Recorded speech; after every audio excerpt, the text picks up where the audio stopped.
कल्पना कीजिए, एक ऐसा क्षण जब पूरा ब्रह्मांड थर्रा उठा था, जहां विज्ञान की सीमाएं खत्म हो जाती हैं और दिव्यता की शुरुआत होती है। एक ऐसा युद्ध जो किसी ग्रह पर नहीं, अनंत अंतरिक्ष में लड़ा गया था। एक ऐसी शक्ति जो हजारों वर्षों में एक बार जागती है।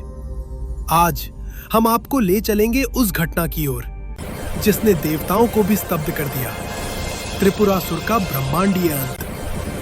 ये घटना थी त्रिपुरासुर का उदय और उसका विनाश।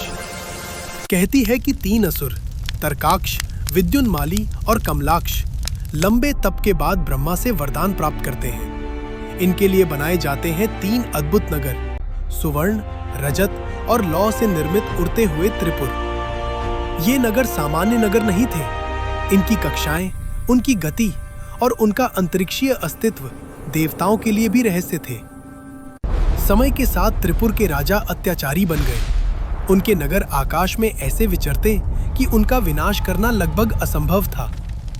भय का कारण था, ये तीनों नगर केवल एक विशिष्ट क्षण में, हजारों वर्षों में एक बार एक सीध में आ सकते थे। देवताओं ने पहले ब्रह्मा फिर विष्णु से मार्ग पूछा, परंतु समाधान एक ही था। जब त्रिपुर एक सीध में आए तभी विनाश संभव है, और इस कार्य को करने में सक्षम केवल एक ही देव थे, महादेव। कथा के अनुसार अगला दृश्य ब्रह्मांड के सबसे विशाल आयोजन की तरह था। एक ऐसा यान जिसे किसी एक देवता ने नहीं, पूरी सृष्टि ने मिलकर बनाया। पर्वत मेरु रथ बना, पृथ्वी उसका धुरा, सूर्य बाएं चक्र, चंद्रमा दाएं चक्र, विष्णु धनुष का आधार और अग्नि एक प्रज्वलित बाण। ये दृश्य दर्शाता है कि त्रिपुरासुर का अंत सिर्फ देव युद्ध नहीं, एक ब्रह्मांडीय सहयोग था।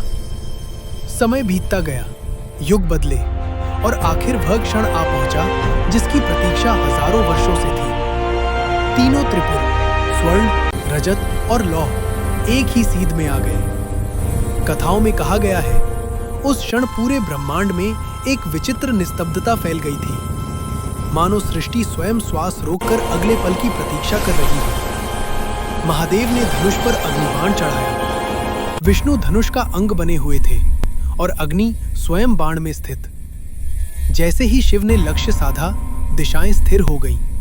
ये एक ऐसा क्षण था जहां विज्ञान और अध्यात्म दोनों झूठे दिखाई देते हैं। एक ही बाण और प्रकाश का प्रचंड विस्तार।